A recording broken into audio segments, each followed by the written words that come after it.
Halo pemirsa, kami berdua kembali hadir menemani kalian dengan berbagai macam informasi menarik dan seru untuk diperbincangkan. Apalagi kalau bukan Apa kata Gen Z? Aman banget sih, aman banget sih. Nah Isan, nih ada kabar apa nih hari ini nih?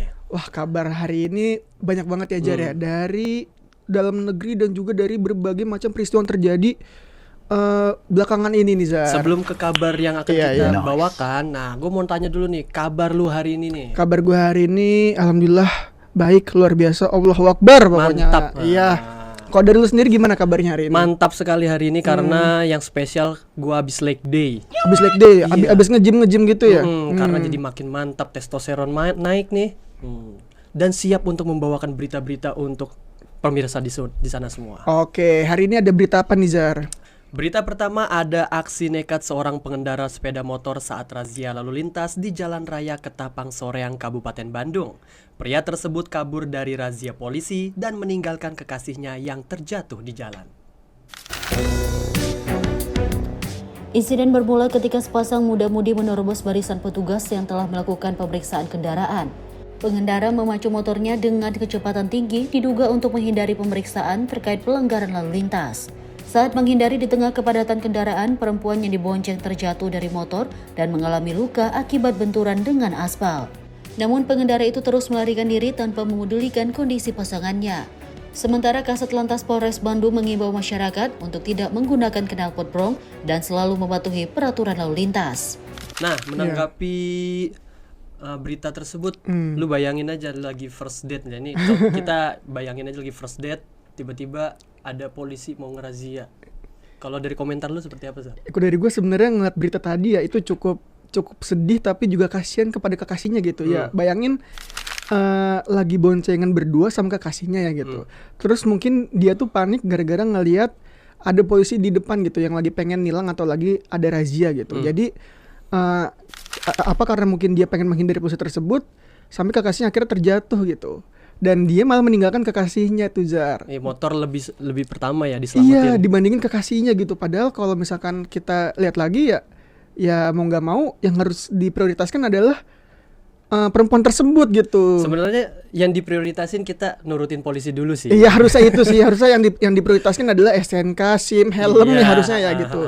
Dan kalaupun kita lengkap semuanya ya gitu, dari peralatan pengendara sama dari persuratan, kita ngapain takut ada razia sebenarnya? Aman banget harusnya aman banget sesuai tekan kita hari ini nih, aman banget sih. Iya gitu. benar, jadinya nggak harus kabur-kabur ya. Iya. Justru kalau kabur-kabur malah gampang dicurigainnya tuh. Iya, jadi ada apa nih gitu, takutnya malah ke arah sana kan. Nah jadinya ya dari gue sendiri cukup kasihan sih sebenarnya. Dan selain itu bisa membahayakan pengendara lain. Iya gitu, bayangin pas lagi dalam kondisi macet dia ngebut gitu ya untuk menghindari adanya razia.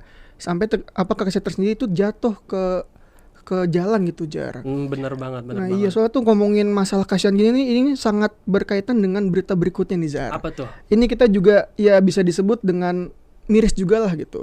Berita berikutnya ini jadi ya, panggung kayu acara musik remix di Palembang ambruk ke rawa, membuat pengunjung panik dan tercebur bersama peralatan. Beruntung tidak ada korban jiwa dalam insiden tersebut. Dari kejadian itu, polisi memeriksa pemilik hajat terkait pelanggaran pemutaran musik remix di Palembang.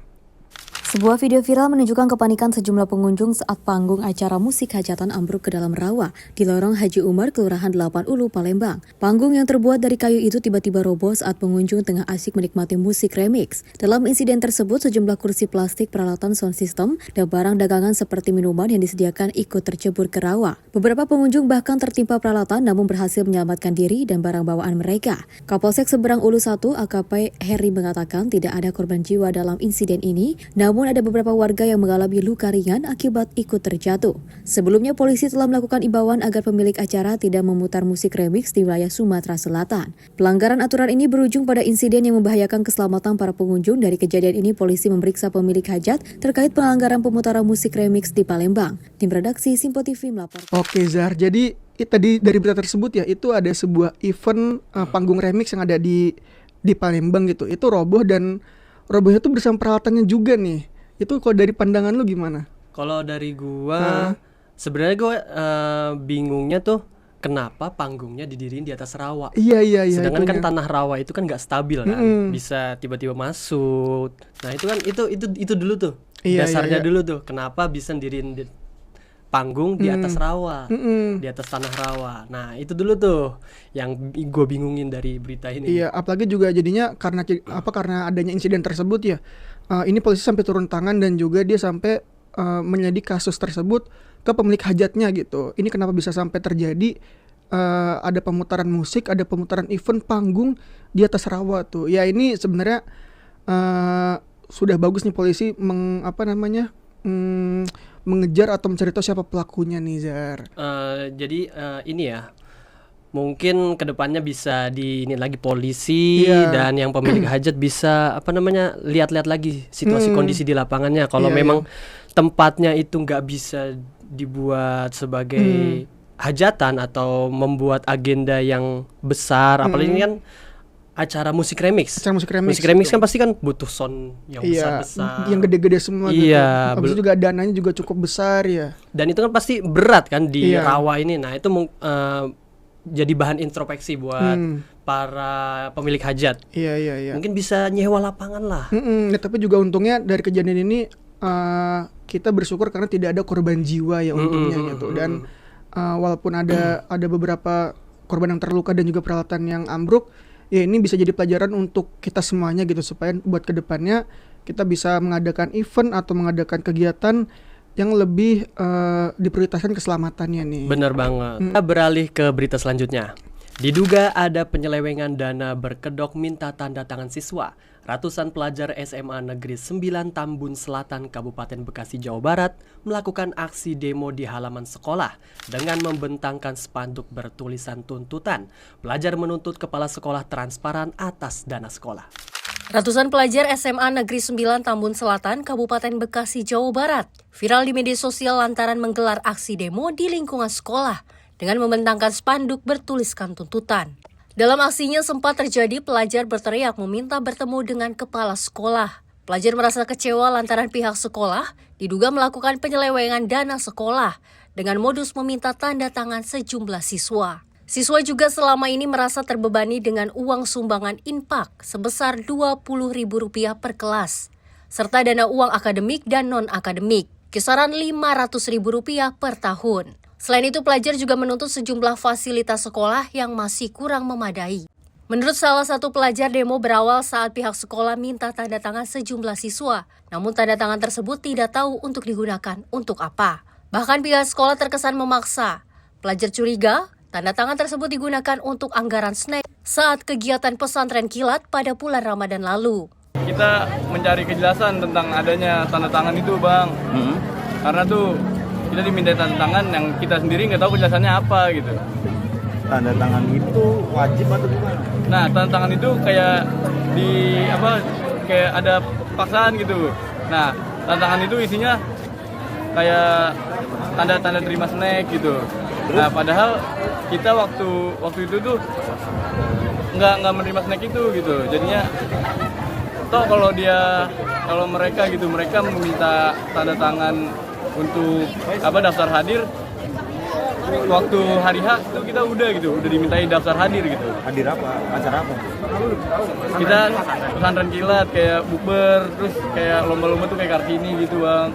Selain itu pasti kita kayak menuntut fasilitas gitulah. Kayak wastafel tuh banyak yang mati atau gimana gitu. Wastafel banyak yang rusak gitu. Terus kita juga menuntut ekstrakurikuler itu supaya dikasih obat gitu. PMR lah gitu. PMR-nya itu dikasih obat karena kan urgent gitu, Bang, kalau ada yang kenapa-napa. Kuliah apa? PMR, Bang. PMR. Aksi hari ini kita membuat nganuin dana UKS yang ditahan sama pihak Kepsek, terus habis itu sama fasilitasnya yang kurang, cuman ada meja doang, itu kipas nggak ada, kasur nggak ada. Fasilitas obat-obatan juga nggak ada? Itu ditahan 2 bulan. Fasilitas kayak obat-obatannya aja itu kagak dikasih. Ya kalau lagi ada yang sakit, misal nggak ada obat, nggak ada gimana? Satu orang aja ya? Itu pakai dana uang pribadi, misalkan saya ataupun teman-teman yang lain. Oh, pakai uang. Iya, kalau misalkan ada uang sendiri saya, pakai uang saya dulu. Diganti nggak sama pihak sekolah? Tujuannya ngomongnya katanya untuk masjid, cuman kan masjid katanya mau dikasih ASC, cuman tidak ada. Itu kisaran pungutannya berapa?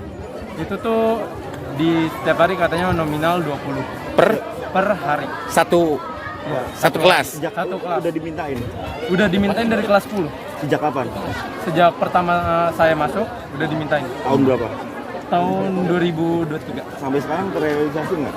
Pelajar berharap kepada kepala sekolah agar transparan dalam menggunakan anggaran sekolah. Pelajar akan melakukan aksi yang lebih besar apabila pihak tuntutannya tidak dipenuhi. Dari Bekasi, Muhammad Ridwan, Sinpo TV melaporkan. Nah, berdasarkan berita tersebut, Iya. komentar lu seperti apa, San? Kalau dari gue sebenarnya cukup disayangkan sih, Jar. Soalnya ini kan kita ngomongin masalah dana cukup sensitif ya. Apalagi terjadinya itu di lingkup sekolah gitu, lingkup pendidikan gitu, yang dimana ini sangat mempengaruhi banyak orang gitu, mulai dari perangkat sekolahnya, terus juga dari siswa sampai orang tua siswa kan juga ikut berpengaruh gitu. Benar banget, apalagi kan budaya anti korupsi kan harus digalakan Iya, kan? iya. Terutama dari tingkat sekolah dulu nih, dari dasar, biar kedepannya para siswa-siswa tidak korupsi kedepannya. Iya. Dan praktek-praktek seperti ini sepatutnya pihak sekolah itu transparan atas dana-dana yang disalurkan ke mereka, ke para Iya. siswa-siswa. Harus lebih aware lah, karena kan nggak mau juga kita masa depan Indonesia nantinya banyak terjadi kasus korupsi ke depannya. Soalnya kan kalau kita ngomongin dana yang diduga ini diselewengkan oleh Kepseknya gitu, oleh kepala sekolahnya, ini kan pasti bukan terjadi sekali dua kali gitu, pasti udah ada rentetan sehingga ada murid itu melakukan demo gitu kepada kepala sekolahnya kan gitu, dan harusnya kasus ini juga bisa diselesaikan oleh pihak berwajib gitu ke depannya. Dan untuk perangkat sekolah, khususnya kepala sekolah ya, itu harusnya juga lebih sadar diri lah gitu kepada apa yang terjadi gitu sih. Jadinya menurut gue ini cukup miris ya, apalagi terjadi di lingkungan sekolah gitu. Kalau kita korupsi di lingkungan pemerintah aja itu juga sangat tidak dibenarkan, apalagi terjadi di lingkup pendidikan sekolah yang sensitif dan juga sangat bergantung kepada semua orang gitu. Oke nih, beralih ke berita selanjutnya ya. Sakit hati ditinggal pergi demi pria lain. Seorang pria nekat menyiramkan air keras ke tubuh mantan istri sirih dan kekasihnya saat tengah berboncengan sepeda motor di Jalan Garuda, Kemayoran, Jakarta Pusat. Akibatnya, kedua korban mengalami luka bakar pada bagian lengan, kaki, pinggang, sehingga harus dilarikan ke rumah sakit. Seorang pria yang nyaris dihakimi warga akhirnya diamankan oleh petugas kepolisian dari unit Reskrim Polsek Kebayoran, Jakarta Pusat. Pria berinisial F, 35 tahun, warga Jakarta Timur, nekat menyiramkan air keras ke tubuh mantan istri siri dan kekasihnya. Kejadian bermula saat kedua korban berboncengan sepeda motor bersama kekasihnya di Jalan Garuda, Kemayoran, Jakarta Pusat. Di saat bersamaan muncul pelaku yang telah membuntuti korban dan langsung menyiramkan air keras yang telah disiapkannya di dalam botol. Usai disiram oleh pelaku, kedua korban jatuh tersungkur dari sepeda motor. Pelaku kemudian berusaha kabur, namun justru ikut terjatuh karena sepeda motornya tersenggol kendaraan lain yang melintas. Pelaku pun nyaris menjadi bulan-bulanan warga hingga akhirnya berhasil diamankan petugas kepolisian yang tengah berpatroli. Saat diperiksa oleh petugas kepolisian, pelaku mengaku cemburu dan sakit hati lantaran ditinggal sang istri siri sejak 9 bulan demi pria lain. Tinggalin gimana? Ya, istri saya ninggalin saya sama istri anak saya. Sama anak? Iya. Udah bisa rumah berarti? Jadi selama ini selingkuh sama lakinya, itu dia cemburu. Jadi cemburu? Iya. Tahu dari mana kalau istri selingkuh? Selama ini dibikin postingan Pak di Facebook. Nikah, maksudnya apa? Nikah siri? Saya sendiri. Anak berapa tahun? Anak baru tahun kemarin. Jalan Mangga Besar, dari Mangga Besar itu mau menengok anaknya di Grand Pramuka. Sebelum sampai di Grand Pramuka, sampai di TKP Jalan Garuda, pelaku menyiramkan air keras kepada si korban. Akibat kejadian tersebut, kedua korban mengalami luka bakar di bagian lengan, pinggang, dan kaki sehingga harus dilarikan ke rumah sakit terdekat. Sementara pelaku yang dalam kondisi pincang akibat terjatuh dari motor kemudian digiring ke Polsek Kebayoran. Pelaku terancam pasal 351 KUHP tentang penganiayaan berat dengan ancaman hukuman 5 tahun penjara. Dari Jakarta, tim Sinpo TV melaporkan. Wah Jar, kalau ngomongin masalah ini kan jatuhnya kepada kekerasan ya gitu, apalagi mantan istrinya kan yang disiramkan, yang disiram air keras nih gitu saat lagi berboncengan di jalan. Kok dari lu ngelihatnya gimana nih? Sebenarnya ini ya miris mungkin gua mau ngelihat dari sudut pandang mantan suaminya. Iya.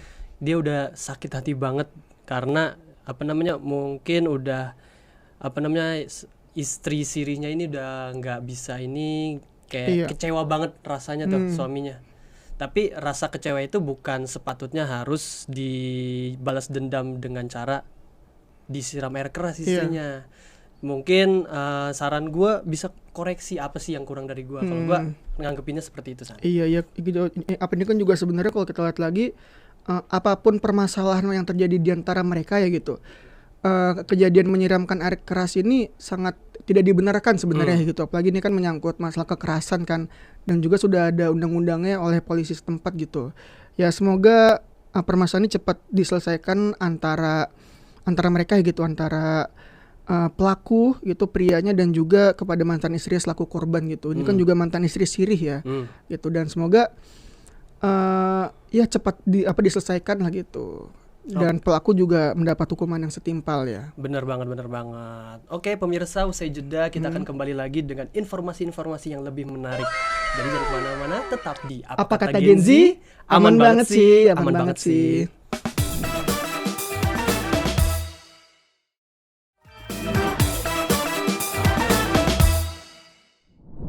Kembali lagi di Apa Kata Gen Z. Aman banget sih. Sesuai yang gua bicarain sebelumnya, bahwa di segmen kali ini ada yang berita lebih menarik lagi nih, San. Seperti berita yang satu ini, seorang mahasiswa yang akan diwisuda digerebek oleh Satuan Reserse Narkoba Polres Cimahi lantaran menjual ganja. Pelaku menjual ganja di lingkungan kampus untuk biaya sehari-hari dan biaya kuliah. Inilah detik-detik saat petugas dari Satuan Reserse Narkoba Polres Cimahi yang melakukan penggerebekan terhadap seorang pelaku penjual ganja kering di kosan pelaku kawasan Melong, Kota Cimahi, Jawa Barat. Dari hasil penggerebekan ini, petugas mengamankan sejumlah paket ganja kering siap edar dari tangan pelaku. Dari keterangan kepolisian, pelaku merupakan seorang mahasiswa yang akan diwisuda. Pelaku berinisial RP menjual ganja di lingkungan kampus di Kota Bandung. Dari hasil penjualannya digunakan untuk biaya sehari-hari dan biaya kuliah. Yang mana saudara MRP diamankan di daerah Melong atau Kota Cimahi terhadap kepemilikannya 685 gram ganja, yang mana berdasarkan hasil pemeriksaan lebih lanjut baik terhadap keterangan tersangka maupun persesuaian dari keterangan saksi-saksi sekitar, bahwa hasil dari penjualan tersebut digunakan untuk biaya kuliah, yang mana saat ini tersangka tinggal menunggu wisuda di salah satu universitas di Kota Bandung, yang saat ini juga masih dilakukan pengembangan oleh Sat Narkoba Polres Cimahi terhadap peredaran di universitas tersebut. Berdasarkan pengakuan dan berdasarkan keterangan, 1 bulan ini dia diamankan dari sekarang itu melakukan pengedaran. Tapi tentunya masih kita dalami, karena baik dari keterangan tersangka dan yang lainnya juga jelas penjualan ini digunakan untuk kebutuhan baik jajannya di kuliah ataupun untuk kebutuhan kuliah itu sendiri. Total ada 680 gram ganja kering siap edar yang diamankan petugas dari tangan pelaku. Kini pria berusia 23 tahun ini harus mendekam di sel jeruji Polres Cimahi dan menghapus impian untuk diwisuda di kampus ternama di Kota Bandung. Dari Kota Cimahi, melaporkan. Nah lu bayangin, udah mau wisuda tiba-tiba digerebek. Untung itu udah ya gitu, soalnya kan kalau belum gitu. Jadi kini wisuda. Nah, apa sebenarnya kalau dari gue yang ngeliatnya gini sih, Jar, sebenarnya niatnya baik ya untuk biaya sehari dan juga untuk biaya kuliah gitu, tapi dengan cara yang tidak benar gitu. Dan itu nggak dibenarkan juga. Iya. Hal-hal yang tujuannya baik tapi dengan cara yang salah itu justru malah jadi tetap nggak baik. Iya, apalagi ini kan terjadinya di lingkungan kampus ya, yang dimana pasti dibilangnya para konsumen lah atau para yang pelaku yang terkait dengannya gitu. Ini kan juga berada di lingkungan pendidikan gitu ya, yang dimana seharusnya lingkungan pendidikan menjadi tempat aman gitu untuk berbagai mahasiswa tuh melakukan aktivitas sesuai kaidah akademiknya gitu. Bener banget. Itu sangat disayangkan ya sebenarnya. Bener banget. Jadi buat mahasiswa-mahasiswa yang mungkin lagi bingung dengan uang, skripsi, jangan jadikan menjual ganja, salah satunya jangan jadikan jalan keluar untuk mendapatkan Iya. biaya-biaya. Oke nih, beralih ke berita selanjutnya ya Zar. Nekat menjamret telepon genggam milik seorang polisi wanita di kawasan Bendungan Hilir, Tanah Abang, pasangan sejoli yang telah dimabuk asmara diringkus petugas Satuan Reserse Kriminal Polres Metro Jakarta Pusat. Kedua tersangka diringkus di 2 tempat berbeda, yakni di kawasan Tanah Abang dan kawasan Senen, Jakarta Pusat. Petugas unit Kamnet Satreskrim Polres Metro Jakarta Pusat memburu pasangan sejoli pelaku penjamretan kambuhan. Sepeda motor pelaku yang terparkir di halaman belakang area pertokoan di kawasan Tanah Abang menjadi petunjuk petugas. Benar saja, di sudut teras pertokoan, petugas mendapati pelaku tengah tertidur lelap. Meski panik dan sempat meronta, namun pelaku tak mampu berkutik saat dibekuk paksa. Dari dalam tas pelaku didapati 2 buah ponsel yang diduga hasil kejahatan. Selain pelaku berinisial FR, petugas juga berhasil mengamankan kekasihnya berinisial DFN di kawasan Senen, Jakarta Pusat. Keduanya merupakan pasangan sejoli yang selama ini menjadi buruan petugas kepolisian karena nekat menjamret ponsel milik NH 21 tahun yang juga berprofesi sebagai polisi wanita. Korban yang bertugas di Polda Metro Jaya itu menjadi korban penjamretan di kawasan Bendungan Hilir, Tanah Abang 2 pekan lalu. Korban sedang mainkan handphone di tempat umum, di mana pelaku inisial FR dan DF naik sepeda motor berboncengan, kemudian merampas handphone korban. Lalu kedua pelaku melarikan diri. Sehubungan dengan kejadian tersebut, tim Buser Presisi Polres Metro Jakarta Pusat melakukan serangkaian penyelidikan yang mana diketahui identitas pelaku adalah FR dan DF, yang mana sudah diketahui pelaku diamankan di daerah Bongkahan, Tanah Abang, dan pelaku DF itu diamankan di Pulau Senen, Jakarta Pusat. Kedua pelaku mengakui perbuatannya telah melakukan jambret handphone milik korban. Hasil keterangan pelaku telah melakukan 4 kali pencurian dengan modus jambret di wilayah hukum Polres Jakarta Pusat.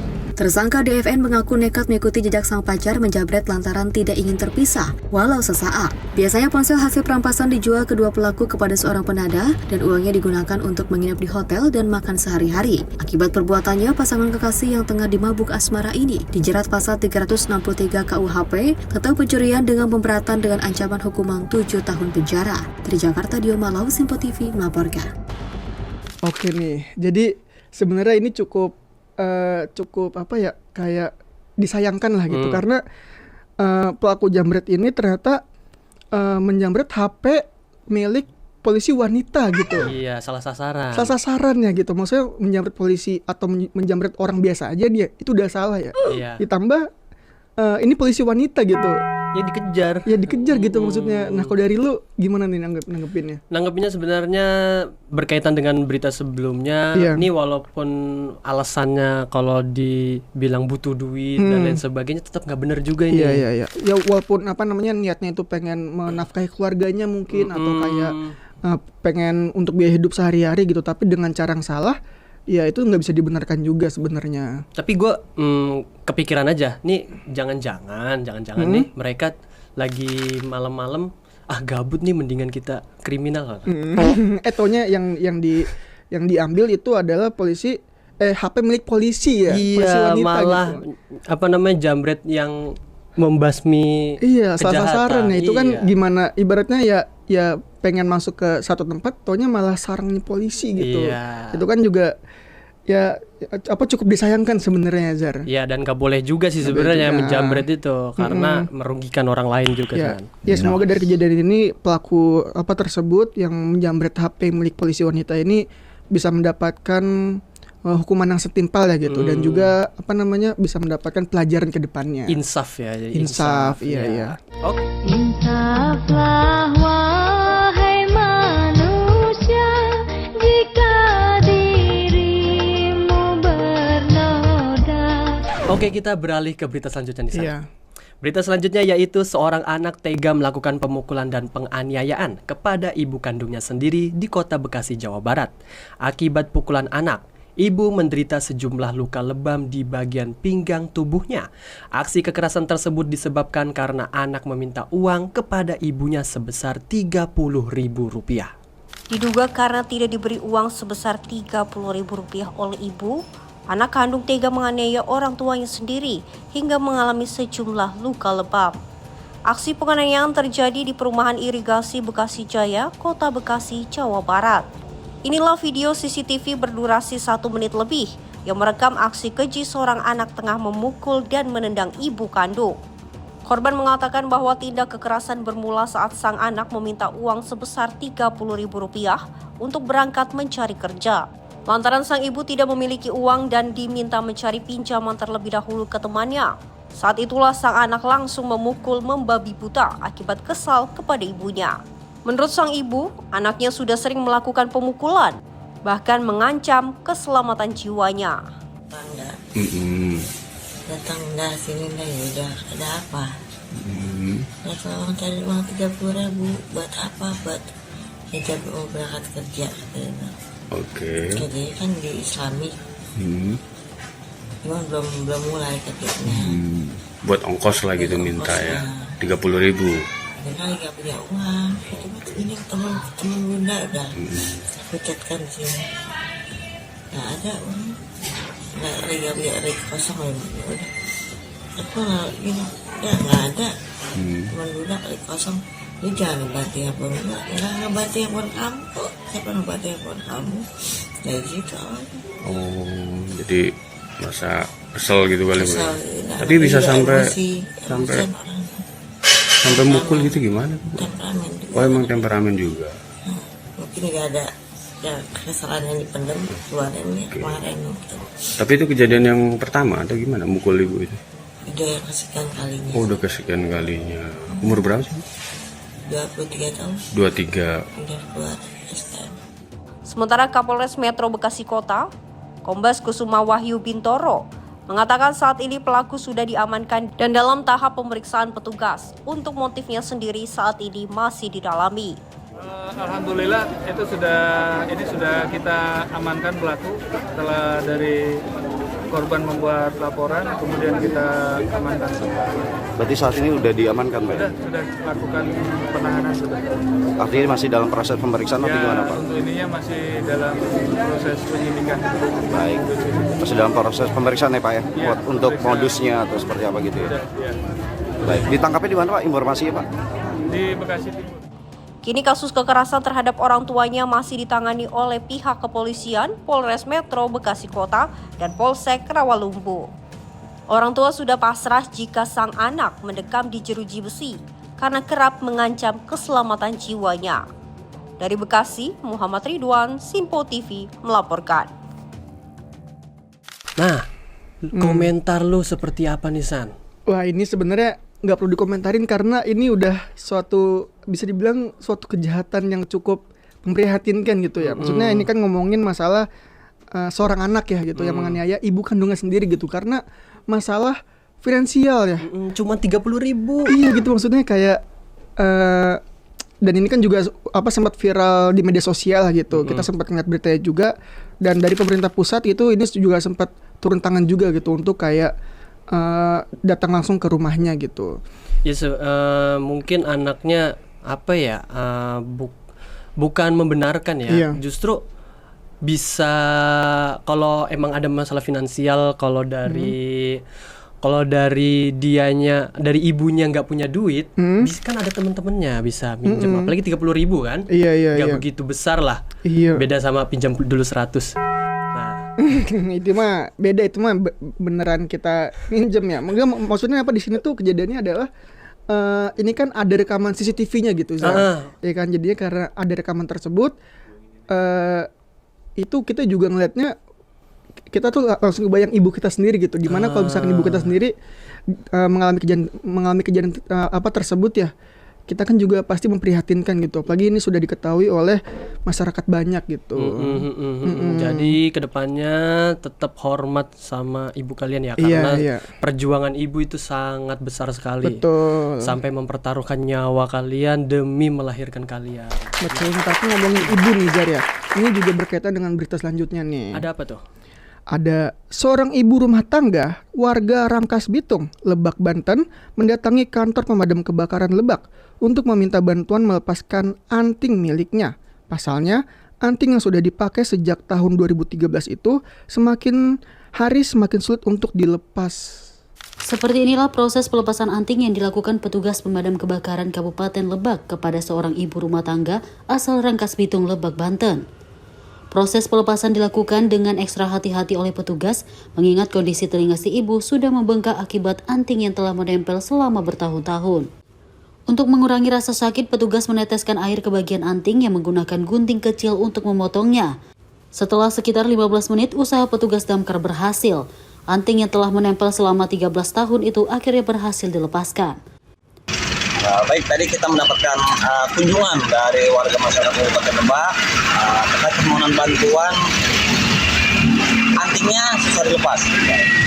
Menurut pelapor, anting tersebut sudah terpasang dari tahun 2013.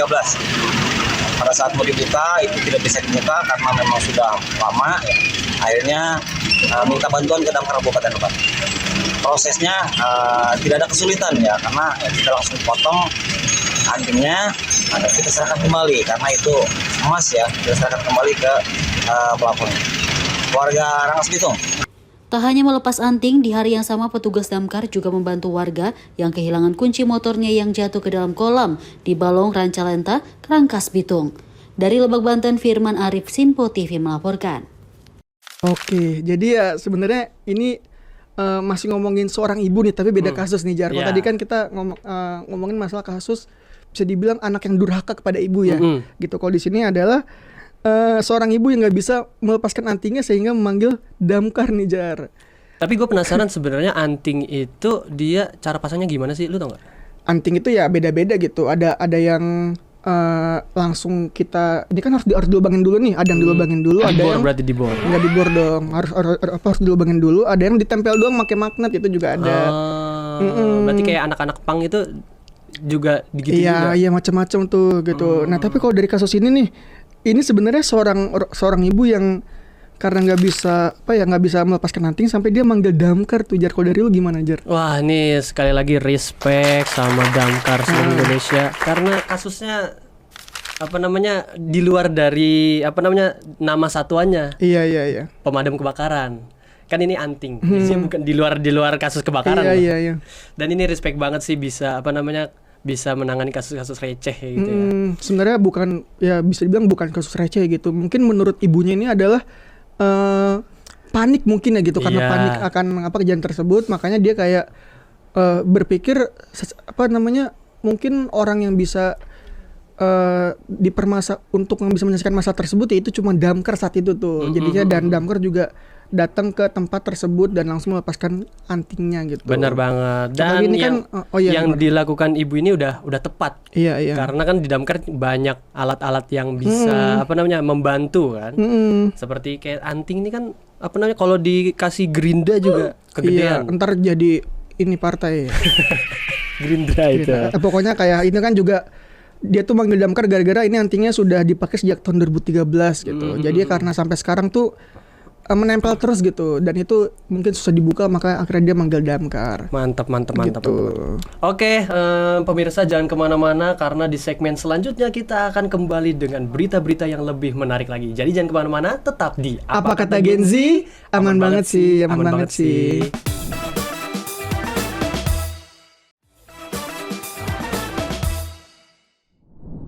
Kembali lagi di Apa Kata Gen Z. Aman banget sih. Tadi udah ngomongin tentang kriminal-kriminal nih. Nah, ini kita jauh dari situ dulu nih. Bakal ngomongin apa nih, Zah? Nah, ini ngomongin sepak bola nih. Oke. Seperti berita yang satu ini. Berita kali ini, Presiden Prabowo Subianto menyambut baik rencana gelaran Piala Presiden 2025 yang nantinya akan berjalan pada awal bulan Juli mendatang. Hal tersebut disampaikan Ketua Federasi Sepak Bola Indonesia Erick Thohir saat konferensi pers peluncuran Piala Presiden 2025 di Menara Dana Reksa, Jakarta Pusat.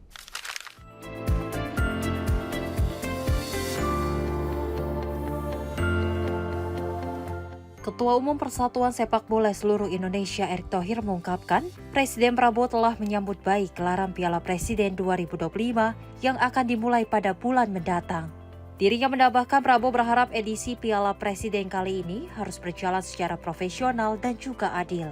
Erick pun membeberkan respon Prabowo turut bangga di mana kompetisi tahun ini melibatkan 2 klub asal luar negeri sehingga sangat menarik untuk disaksikan. Sebelumnya Piala Presiden 2025 merupakan edisi perdana Prabowo Subianto menjabat sebagai Presiden RI. Nantinya pembuka Piala Presiden ini mulai digelar pada 6 Juli mendatang, di mana laga pembukanya bakal digelar di Stadion Utama Gelora Bung Karno, Jakarta. Karena beliau memang cinta sepak bola, ya. Beliau juga sangat responsif ketika beliau menjadi Dewan Kehormatan PSSI. Ya, jadi ini semua positif. Dan beliau mengharapkan tadi yang disampaikan Pak Ara, pertandingan dijalankan secara profesional. Ya, karena apalagi beliau senang ada beberapa klub luar negeri yang ikut serta. Ini kan sesuatu terobosan gitu. Dari Jakarta, Max, juru kamera Azizul Hakim, Tim Liputan Simpo TV.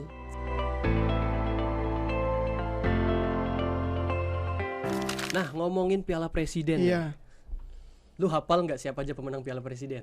Kalau hafal ya banyak sih. Sebelumnya ada Persija pernah menang. Terus siapa juga lagi? Persib Bandung sebelum pernah menang gitu. Dan tapi kalau kita ngomong Piala Presiden yang akan terjadi saat ini gitu pada bulan Juli, ini kan beda format nih, nggak kayak Piala Presiden sebelumnya gitu yang diikuti oleh ya hampir semua liga Indonesia gitu.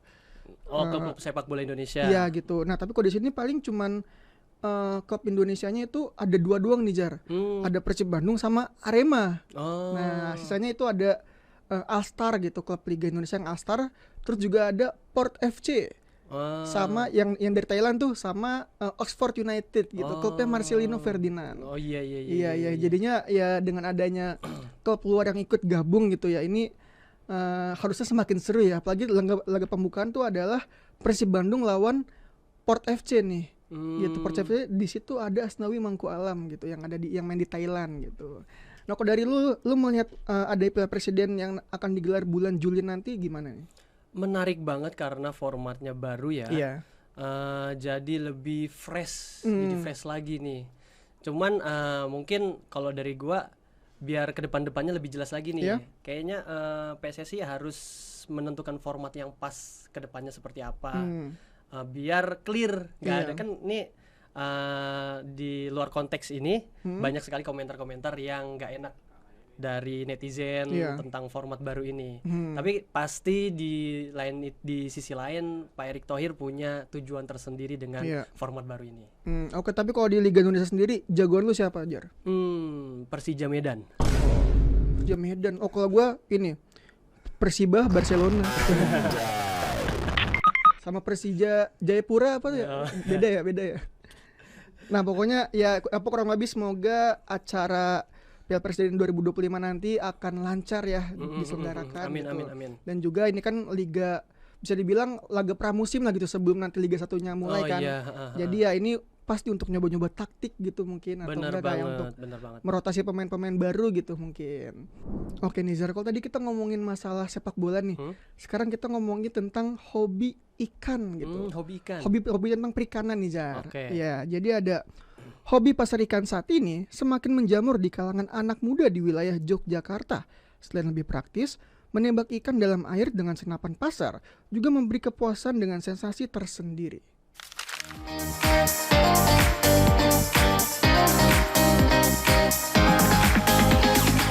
Saat ini semakin banyak penghobi memancing ikan dengan kail dan umpan beralih ke senapan pasar ikan karena dianggap lebih praktis. Hal demikian seperti yang bisa disajikan di Bendung Tirtorejo, Desa Majurejo, Kapanewon, Prambanan, Kabupaten Sleman, Daerah Istimewa Yogyakarta. Sejumlah pencari ikan di Bendung Tirtorejo ini tampak tak lagi menggunakan kail dan umpan, melainkan senapan pasar dengan peluru dan tali senar. Menurut mereka, berburu ikan dengan senapan pasar lebih praktis dan efisien dibandingkan menggunakan kail dan umpan. Selain tak perlu mencari umpan, berburu ikan dengan senapan pasar ini juga tak perlu membawa banyak peralatan. Dengan senapan pasar ikan ini, pemburu hanya cukup membidik ikan dari kejauhan dan menembakkan peluru yang dikaitkan dengan tali senar. Saat mengenai sasaran, senar kemudian digulung untuk menarik ikan yang sudah terkena peluru yang menancap di tubuh ikan buruan. Iki hobi maser, Mas. Kenapa enggak tembak maser? Tembak ikan. Selat, senapan angin. Untuk alatnya ini pelurunya APE, benangnya PE, ini yang PE, lurus stainless. Para penghobi pasar ikan ini biasanya hanya cukup membawa senapan dan beberapa peluru sebagai cadangan. Namun demikian, berburu ikan dengan pasar ini hanya bisa dilakukan di sungai yang dangkal dan berair jernih. Adapun beberapa ikan yang bisa didapatkan adalah ikan nila, tawas, dan ikan gabus. Dari Kabupaten Sleman, Yogyakarta, Wahyu Wibowo, Sinpo TV melaporkan.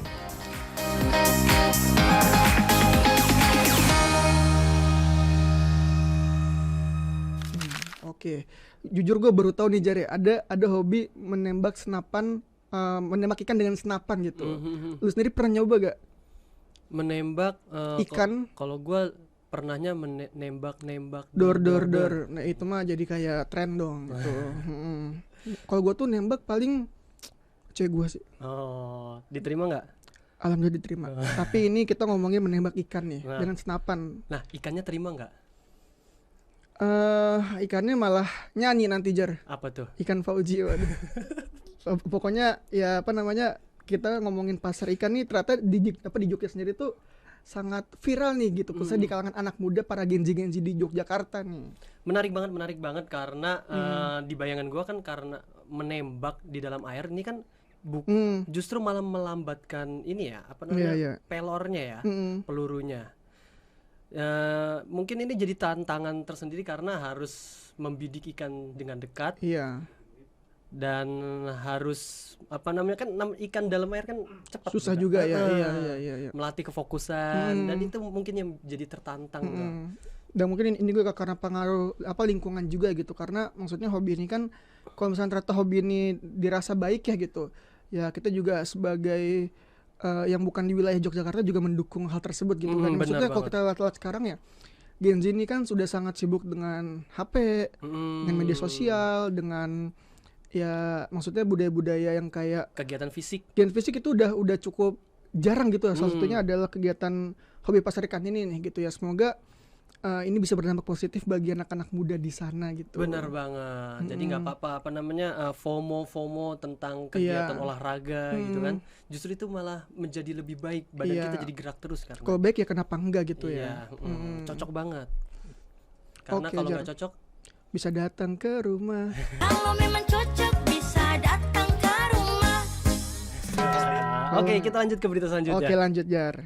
Berita selanjutnya yaitu Menteri Lingkungan Hidup Hanif Faisal Nurofik melakukan pendakian ke puncak Gunung Bawakareng, Kabupaten Goa, Sulawesi Selatan. Aksi ini dilakukan dalam rangka menyambut Hari Lingkungan Hidup Sedunia, World Environment Day. Aksi pendakian ini menjadi bagian dari kampanye global bertema End Plastic Pollution yang menjadi fokus peringatan Hari Lingkungan Hidup tahun ini. Menteri Hanif menegaskan pentingnya kerjasama lintas komunitas dan wilayah dalam mengatasi krisis polusi plastik. Ia pun mengapresiasi partisipasi komunitas pecinta alam dan warga Sulsel dalam kegiatan ini. Gunung Bawakareng yang berada di kawasan Lindung Malino yang berada di beberapa wilayah kabupaten seperti Kabupaten Goa, Jeneponto, Bataeng, Bulukumba, dan Sinjai. Ini menjadi salah satu destinasi pendakian populer di Sulawesi Selatan dan juga dikenal sebagai kawasan hulu sejumlah sungai penting. Menikmati keindahan alam kita Allah Subhanahu wa taala di Sulawesi Selatan. Kemudian kami dengan teman-teman pencinta alam nih di berbagai macam latar belakang akan coba jalan ke puncak Bawakareng. Juga nanti sambil di jalan mungkin ada kegiatan bersih-bersih plastik. Kebetulan bulan ini merupakan bulan Hari Lingkungan Hidup, nanti tanggal 5 internasional lingkungan hidup dengan tema End Plastic Pollution. Jadi semua di global bertekad untuk mengakhiri polusi plastik. Gunung Bawakareng yang memiliki ketinggian sekitar 2.830 meter di atas permukaan laut selama ini menjadi simbol penting bagi masyarakat setempat, tidak hanya dari sisi ekologi, tetapi juga budaya. Tim redaksi Simpo TV melaporkan. Nah, lu sendiri nih pernah naik gunung gak, San? Naik gunung, kalau naik gunung gue paling pernah di daerah Purwokerto gitu, itu ada Gunung Slamet. Gue juga pernah naik tapi nggak pernah sampai ke puncak gitu untungnya ya, tapi gue tahu lika-liku di daerah gunung itu seperti apa gitu. Makanya gue tuh cukup respect ya dengan Bapak Menteri Lingkungan Hidup ini gitu. Dia tuh kayak berhasil melakukan pendakian ke puncak Gunung bawa kareng gitu. Dan ini sebenarnya langkah positif juga gitu karena Bapak Menteri aja dengan kesibukan jadwal yang begitu banyak ya itu bisa gitu. Kenapa orang lain nggak bisa gitu? Jadi kan jadi motivasi buat kita juga nih. Menarik karena gue juga ini kan pengen banget sebenarnya naik gunung, cuman rada parno. Apalagi setelah kemunculan salah satu film yang membahas tentang kesurupan di gunung. Itu jadi makin ini lagi, makin kayak takut juga ya isu gitu. Dengan apa namanya? Dengan kejadian-kejadian yang di gunung. Jadi pengen cuman takut. Kalau gua. Ya ini kan melakukan pendakian ke puncak gunung ya gitu. Gua aja sampai puncak aja pernah nih, cuman sampai gunungnya belum pernah. Gitu. Puncak Bogor maksudnya. Oke. Nah, ngomongin tentang kealaman nih, ada nggak nih berita selanjutnya? Ada dong, Zar. Ini kita masih ngomong tentang berita-berita yang ada di alam nih, Zar. Ya, jadi ada salah satu kedai kopi di Karanganyar, Jawa Tengah, memberikan pengalaman unik bagi para pengunjungnya, di mana mereka mengajak pengunjung hiking sampai ke kebun kopi. Bertempat di kaki Gunung Lawu, tempat ngopi ini tentu memiliki pemandangan yang aduhai. Tempatnya di Desa Wonorejo, Kecamatan Jatiyoso, Karanganyar. Tempat ini mulai hits menjadi jujukan para penikmat kopi. Selain menyajikan kopi, pemilik Lawu Coffee juga mengajak para pengunjungnya untuk memiliki pengalaman memetik kopi yang ditanam di ladang setempat. Dari lokasi Lawu Coffee, mereka hiking sekitar 1 jam hingga tiba di kebun kopi. Selain wisata, mereka juga mendapat edukasi soal tanam kopi dari petani sekitar. Biji kopi di Kopi Lawu memang sebagian besar merupakan pasok dari para petani tersebut. Usai memanen bersama, para pengunjung pun menyeduh kopi dan merasakan kenikmatannya sembari memandangi indahnya pemandangan kaki Gunung Lawu. Alhamdulillah udah sampai di kebun kopi setelah perjalanan 2 jam trekking sama anak-anak ya. Excited banget mereka. Ini ya, mulai metik pertama kali kopi, biar mereka tahu dari nanemnya, dari metiknya sampai nanti di roasting, dibikin kopi. Pemilik tempat Lawu Coffee sengaja memberikan wisata edukasi tentang kopi khas Lawu kepada 50 orang peserta ini. Harapannya, kopi lokal tersebut tidak kalah tenar dengan kopi-kopi yang sudah beredar. Jadi harapan saya itu teman-teman desa kita nggak perlu lagi jauh-jauh merantau, nggak perlu lagi mobat-mabit ke sana kemari. Jadi cukup di rumah, banyak pekerjaan yang harus banyak opsi di rumah untuk melanjutkan cita-cita mereka seputar kopi. Jadi ada yang jadi prosesor, ada yang jadi kopi, ada yang mungkin cuma jualan kopinya dan lain sebagainya ke depannya itu.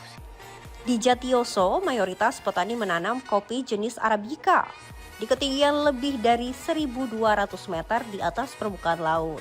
Untuk mendapatkan pengalaman ini, peserta hanya dikenai biaya Rp50.000 saja. Dengan banyaknya value yang didapat, tentu harga tersebut melampaui murahnya terutama bagi para penggemar kopi.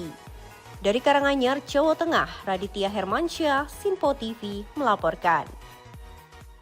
Wajar. Jadi ini sebenarnya ada wisata alam yang cukup unik gitu. Jadinya ada di daerah Karanganyar, Jawa Tengah ya. Ini ada wisata hiking gitu di mana kita bisa memetik kopi juga di gunung tersebut nih. Tapi emang bisa dari kebunnya langsung dibikin seduh kopi, emang bisa?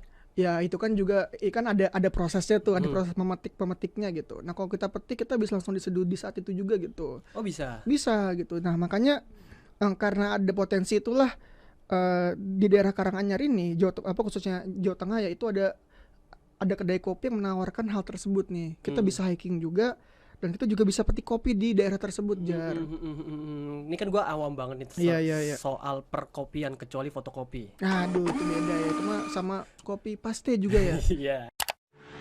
Lu kok hilang? Awam gua. Nah ini yang gua tahu proses bikin kopi tuh dari kebunnya terus ditaruh di matahari dulu, dipanasin, habis itu kalau kopi luwak bisa dimakan sama binatang luwak dulu.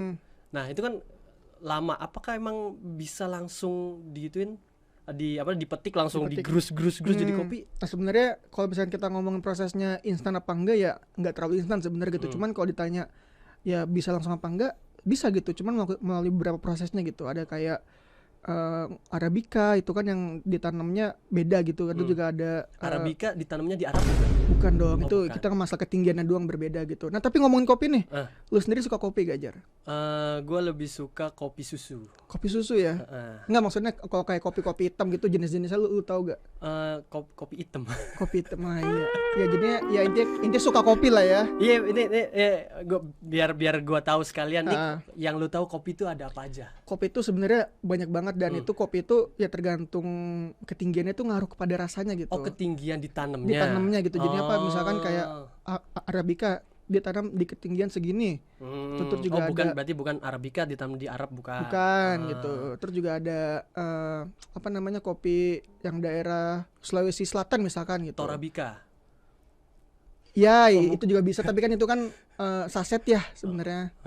Nah, jadi kalau misalkan kopi-kopi itu ya tergantung rasa sebenarnya dan juga tergantung ketinggiannya. Bukannya gue selama ini ya jujur gue ngerasain kopi ya pahit, udah gitu aja. Gak ada apa namanya, bingung cara menikmatinya. Mungkin lo ada tips buat cara menikmati kopi? Justru nih Jar, sensasi pahitnya itu yang dirindukan oleh orang-orang nih.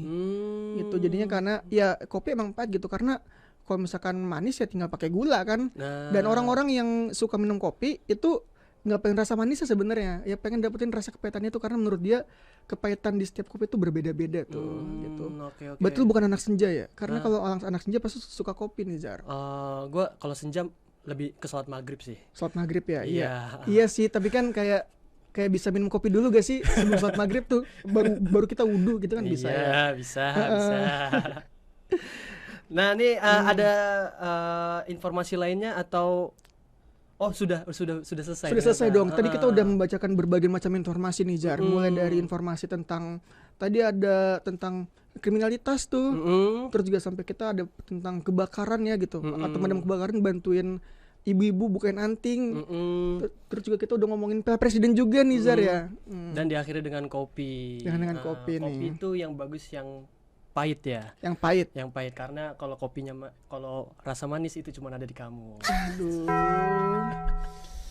Oke, itu dia pemirsa berita-berita yang kami bawakan di Apa Kata Gen Z. Jangan lupa saksikan terus Apa Kata Gen Z hanya di Sinpo TV. Betul. Nah, sebelum kita tutup, kita mau dengerin dulu pantun dari Isan. Oke, siap. Berarti kita pantun dulu nih ya. Lu aja, gua aja ya. Iya. Oke, gua aja berarti kalau pantun. Udah ada? Udah ada dong. Oke. Jadi ini Zar. Pantun hari ini. Pergi ke pasar membeli itik. Cakep. Pulangnya ketemu Novi. Cakep. Butuh referensi berita politik. Cakep. Hanya di Sinpo TV. Asik. Oke, itu dia pemirsa semuanya. Saya Isan dan saya Azhar. Sampai jumpa.